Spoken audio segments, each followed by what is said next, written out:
كيفكن؟ أهلا وسهلا فيكم بفيديو. اليوم رح نعمل ردة فعل على أغنية الشامي الجديدة جينات.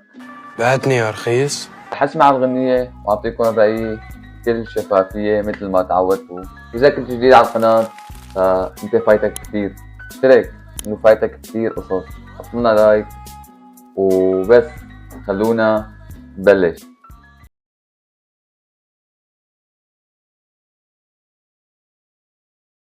اللحن عالم تاني. مبدئيا اللحن بيصرع، مو تطبيل او شيء، بس فعلا هذا النوع من الالحان كثير حلو.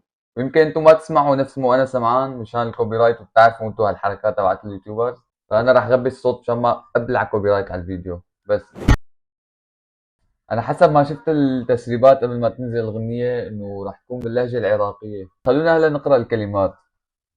جيناك جيناك بنت الاصل لي وما حد خدها مني. عناد الزلم يلي يريد العركة يقرب يمي.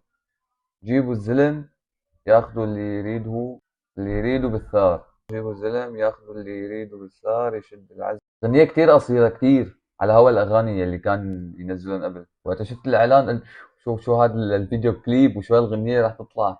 بصراحة يعني الشيء الوحيد اللي عجبني بالغنية اللي هو اللحن. حسيت الكلمات مو بنفس القوة أو بقوة المعاني اللي كانوا ينزلون قبل. ممكن قيم الغنية كلها هيك مجملا 7/10 أو 7.5/10. وانتوا اكتبوا لي آرائكم بالتعليقات. بس هذا كان فيديو اليوم. بعرف فيديو خفيف نظيف، ما له طويل فوق 8 دقايق. اشتركوا بالقناة، وهذا حسابي على الانستغرام. اشوفكم ان شاء الله فيديوهات جديدة. السلام عليكم.